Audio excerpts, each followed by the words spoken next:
Bonjour à tous et bienvenue dans ce nouvel entretien IMO 2. Aujourd'hui, j'ai la chance et le plaisir de recevoir Julie Letrémy de chez Lokimo. Salut Julie, comment est-ce que tu vas?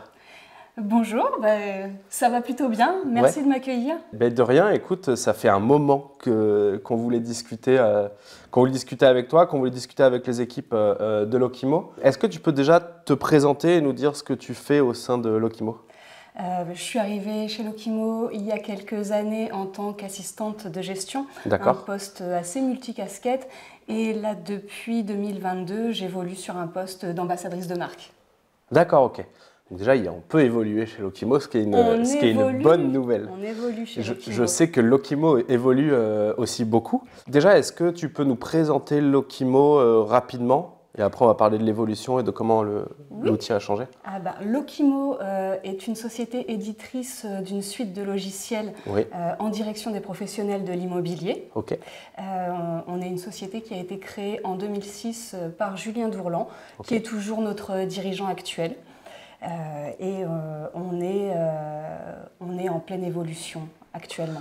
Éditrice de logiciels immobiliers à destination des pros, vous gérez quel métier concrètement?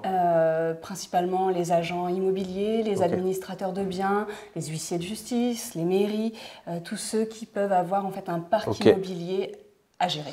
À gérer, donc en gestion locative? Tout à fait. En transaction? En syndic? En syndic également, oui. Location saisonnière? Location saisonnière, mais vous savez tout. Et il y a l'expertise immobilière? Non, ça j'imagine que vous n'allez pas jusque-là. L'estimation immobilière? Non. Non, ça on ne fait pas. Ok, donc malgré tout, quasiment tous les métiers. Au final, c'est un logiciel qui est hyper complet. Tout à fait. Est-ce qu'il a commencé par ça ou en 2006 le logiciel Alors en fait, pourquoi la création de Lokimo?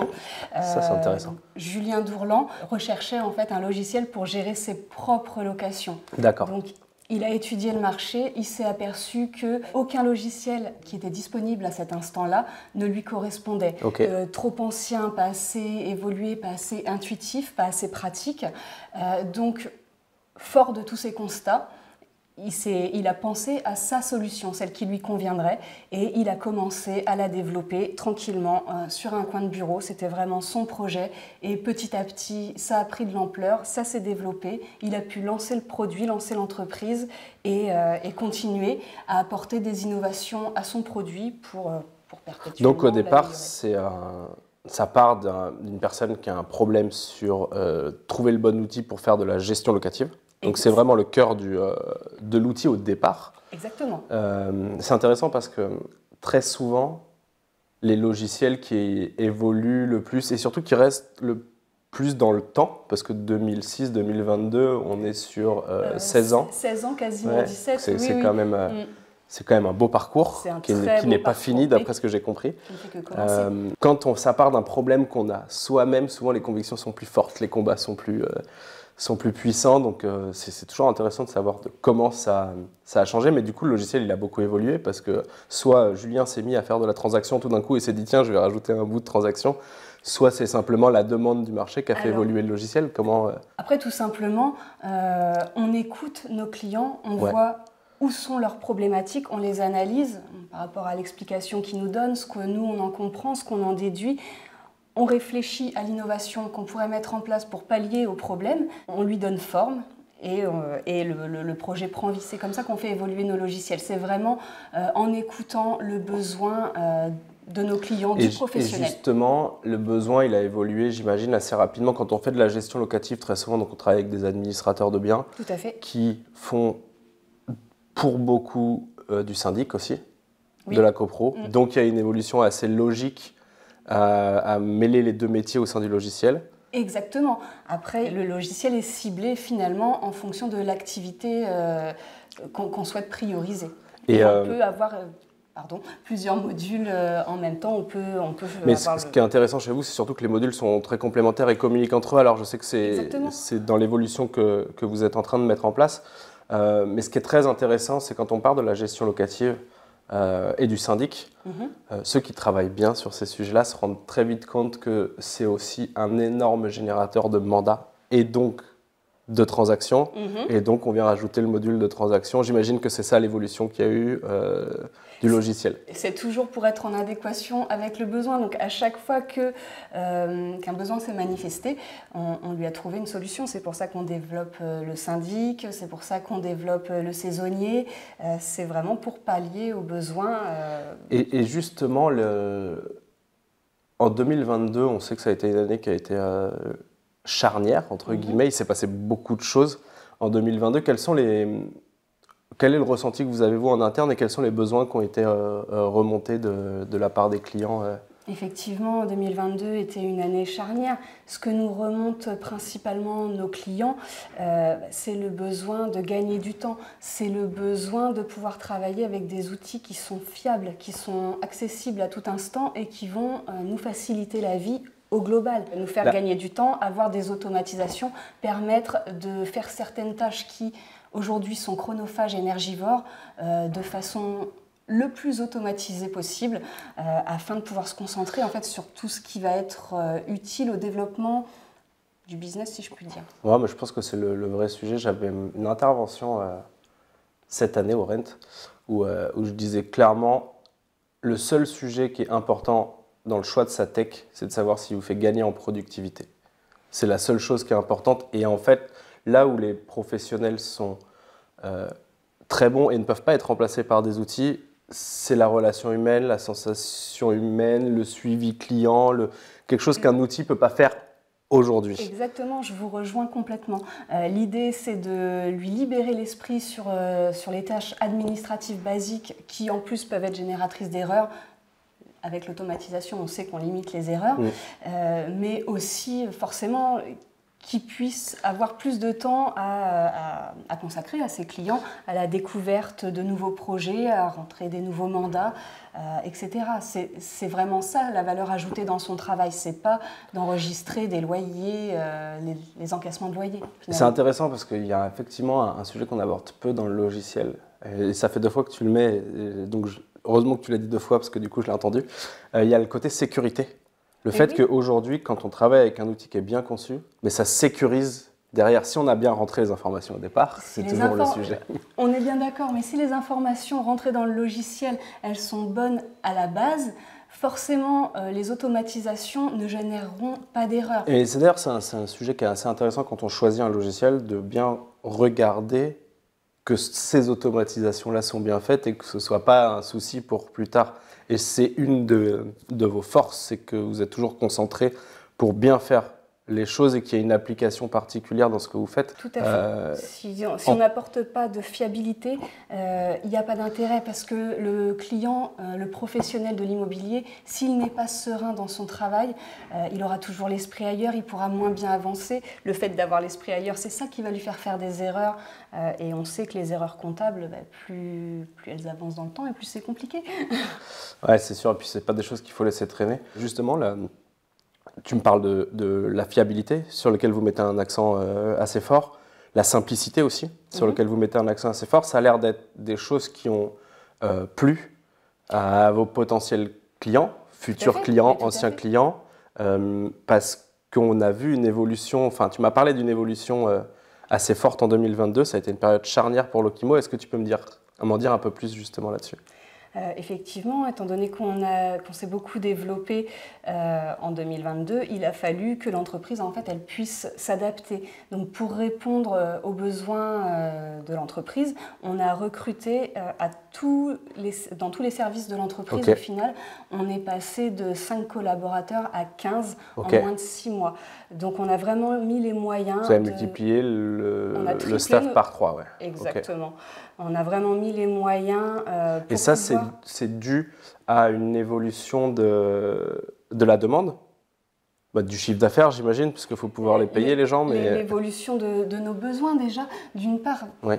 Plus on a de clients, plus on a besoin de monde pour pouvoir les accompagner, pour entendre leurs problématiques et pour surtout continuer à leur apporter un accompagnement qui est efficace. Si on n'adapte pas nos services support technique à l'augmentation du nombre de clients, automatiquement, on va mettre peut-être plus de temps à répondre à leurs sollicitations. Et nous, le but, c'est vraiment de les accompagner, d'être leurs alliés, qu'ils sachent que s'ils ont besoin de nous, on sera là. Donc là, le point important, c'est que depuis 2 ans, on va dire, vous avez une grosse évolution votre solution plaît de plus en plus à de plus en plus de personnes. Et donc, il y a une évolution forte au sein de la boîte. Vous êtes en train de staffer les équipes. Vous commencez à être une boîte importante, qui compte et qui peut apporter du support, des services supplémentaires et de l'innovation comme vous l'avez toujours fait, mais pour maintenant, plus de clients. Exactement. Et justement, j'imagine que ce type de période, pour les avoir vécues en interne, c'est des périodes où on se pose beaucoup de questions et on fait évoluer l'entreprise, on essaye de répondre, de se repositionner aussi, de comprendre ce qu'on fait, ce qu'on apporte. Quelles ont été les questions et les réponses que vous avez apportées chez Lokimo? On s'est beaucoup questionné sur notre image de marque parce qu'on voulait que les clients puissent se reconnaître en nous et on voulait porter des valeurs qui nous sont propres auprès d'eux. C'est pour ça qu'on a beaucoup travaillé sur notre image de marque pour déterminer nos valeurs afin de pouvoir communiquer dessus, les communiquer aux équipes pour qu'elles puissent elles aussi les porter. Comment ça se traduit justement on va commencer par les valeurs. C'est quoi les valeurs que vous avez mis en avant et c'est quoi les valeurs de Lokimo aujourd'hui? Les valeurs de Lokimo aujourd'hui, elles sont au nombre de 4. L'innovation, parce que c'est ce qu'on peut apporter de mieux à nos clients, c'est vraiment ce qui nous fait vivre aujourd'hui, c'est notre motivation quotidienne. Ok. Donc l'innovation qu'on va trouver dans le logiciel, dans les outils, constamment d'avoir de nouveaux outils, services, de nouvelles choses qui vont faire gagner du temps et fiabiliser. Exactement, qui vont fiabiliser l'outil, qui vont fiabiliser l'utilisateur, qui vont le convaincre de la valeur ajoutée de cet outil. Parce qu'effectivement, une fois qu'on l'a essayé et qu'on s'aperçoit de tout ce qu'on peut faire en si peu de temps, alors en comparaison au temps que ça nous prenait avant, on voit le réel avantage, on voit la réelle plus-value et on peut aussi comprendre et se projeter sur d'autres tâches. Donc l'innovation qui va permettre de faire gagner du temps et de la sécurité à l'utilisateur. C'est ça, le sens du service. Aujourd'hui, on veut que nos clients se sentent uniques, écoutés, accompagnés. Donc chaque sollicitation est prise très au sérieux par notre support technique. On répond à 97% de nos demandes en moins de 24 heures. Ce serait bien si les agents immobiliers faisaient pareil. Mais en vrai, c'est intéressant ce que je me posais là. Je me dis souvent cette phrase de on a tous un combat, entre guillemets, quand on a une entreprise. Et dans une entreprise, on a un combat, on veut que les choses elles changent d'une certaine manière. Et le meilleur moyen de faire changer les choses d'une certaine manière, c'est de l'intégrer en interne et d'être irréprochable sur ces parties-là. Et typiquement, le sens du service, si vous avez un sens du service irréprochable, derrière, ça se répercutera aussi sur les agents immobiliers et la manière dont ils traiteront les choses, dont ils traiteront leurs clients. Exactement. C'est un partage de valeurs, en fait. C'est exactement ça, parce que s'ils ont une problématique et que nous, on peut les épauler pour y répondre rapidement, c'est de la satisfaction client pour eux aussi derrière. Et qu'ils ont envie de partager. Une bonne action, on partage une bonne action. Exactement. Et c'est intéressant, c'est quelque chose qui est très sous-estimé aussi dans le choix d'un logiciel. C'est d'avoir un support qui est très efficace. Parce que quand une problématique elle est là, déjà on est de plus en plus énervé par les problématiques qui sont apportées par les logiciels. Et du coup, avoir un support qui est super efficace dédramatise et permet en fait d'être fluide et de ne pas perdre d'énergie sur des choses qui ne sont pas essentielles au final. Exactement, c'est pas de stress. Le problème sera traité, je vais être appelé, j'aurai une réponse efficace, professionnelle qui va me permettre de faire avancer. C'est ça, je pense, qu'attend le professionnel de l'immobilier aujourd'hui. Et c'est ça, avoir un support, un outil efficace, c'est de pouvoir rapidement traiter les problèmes quels qu'ils soient. Et des fois, ils peuvent venir de l'outil, mais il faut que la réponse apportée soit rassurante pour qu'il puisse se concentrer et apporter son énergie sur là où il y a de la valeur, c'est-à-dire accompagner ses clients et rentrer plus de business. C'est tout à fait ça. Innovation, sens du service. C'est ça. Dynamisme et convivialité. Okay. Pour moi, bon, ça c'est vraiment deux valeurs qui vont de pair. La convivialité, c'est important pour le professionnel d'avoir un outil qui soit facile d'accès, simple d'utilisation et qui reste du coup convivial. Et le dynamisme et la convivialité sont aussi deux valeurs qui nous animent au sein de l'entreprise. C'est très interne comme valeur, même si ça doit se ressentir à l'externe, c'est d'abord quelque chose d'interne. On veut les faire rayonner à l'extérieur, mais c'est vrai que c'est nécessaire qu'elles soient présentes au sein de nous tous, de notre équipe, de Lokimo. C'est vraiment quelque chose de très important. On veut fédérer les équipes, on veut tous avancer dans la même direction pour apporter la bonne solution. On est beaucoup dans la communication. C'est intéressant parce que je réfléchissais dernièrement au métier d'agent immobilier plus tard et surtout à tous les changements qui sont en train d'arriver avec l'intelligence artificielle et les choses incroyables qu'on voit, la tech, comment ça peut changer les choses. Et je me disais que agent immobilier, comme certains artisans en France, restera un des seuls métiers qui créera, alors c'est pas convivialité le mot que j'avais, mais comme tu l'as dit, c'est vrai qu'il est non mais justement, je trouve qu'il est bien ce mot convivialité. L'agent immobilier de demain, ce sera un des rares métiers qui créera de la convivialité, de la rencontre et qui fera la différence sur ces aspects-là justement. Mais c'est tout à fait ça. C'est pour ça que c'est un aspect essentiel, important, essentiel exactement pour nous, parce que on veut, notre leitmotiv, c'est vraiment d'apporter une satisfaction au quotidien, un vrai service, une plus-value. Sinon. Et justement, quels sont les retours clients par rapport à ça, qui ont dû voir le changement, ceux qui sont là depuis un moment? Quels sont les retours que vous avez sur ce que vous avez mis en place, l'évolution de l'équipe, l'évolution des valeurs, ou en tout cas le recentrage de ces valeurs? Est-ce que vous avez des retours de vos clients? Comment c'est pris? Oui, on a des retours qui sont plutôt positifs. Donc, les retours, ils nous viennent de la part de nos clients actuels qui utilisent le logiciel. En règle générale, quand ils sont en contact avec le support technique, par exemple, ou lors de formation, ils remontent quand même leur satisfaction en termes de réactivité, en termes d'apport d'informations, en termes de fiabilité. Ce qui ressort quand même, c'est que lorsqu'ils ont un besoin, ils sont accompagnés. Donc c'est positif pour eux. Ça les met dans une situation de sérénité où ils n'ont pas envie en fait, d'aller utiliser un autre logiciel. Ils ont une solution qui leur convient, qui est innovante, qui évolue de façon régulière. Et donc, ils nous font régulièrement part, oui, de leur satisfaction. D'accord. Donc, on a vraiment un retour positif qui est en adéquation avec vos valeurs, avec l'image de marque que vous avez retravaillée. Vous sentez que ce que vous mettez en place a l'impact sur vos clients que vous souhaitez? Tout à fait. Pour nous, l'impact est positif. Pour nous, les évolutions et les innovations, elles cadrent avec leurs besoins, puisque de toute façon, c'est ce qui nous remonte. Sur plusieurs fonctionnalités, on a des retours sur le réel gain de temps, le réel gain en compétitivité et le fait qu'ils ne s'en sépareraient plus maintenant. Grâce à l'accompagnement, grâce à la réactivité, grâce à l'innovation qui sont les points. Grâce à l'ensemble de l'équipe Lokimo, le support technique, le développement, le commerce. Mais sachant qu'ils sont pas au bout de leur surprise, parce que d'après ce que j'ai compris, il y a une évolution qui est en train d'arriver. Il y a un nouvel outil qui va sortir. Une nouvelle version en tout cas. Effectivement, sans trop en dire, on va sortir une nouvelle version en 2023 parce qu'on souhaite aujourd'hui pouvoir continuer à accompagner nos clients de façon efficace avec des solutions innovantes. J'ai plein de questions sur ce nouvel outil, sur la nouvelle version en tout cas. C'est un plaisir d'y répondre. Je te propose qu'on se donne rendez-vous pour un nouvel entretien et qu'on puisse peut-être creuser ce sujet-là précisément dans un nouvel entretien. Est-ce que ça te convient? Ce serait avec plaisir.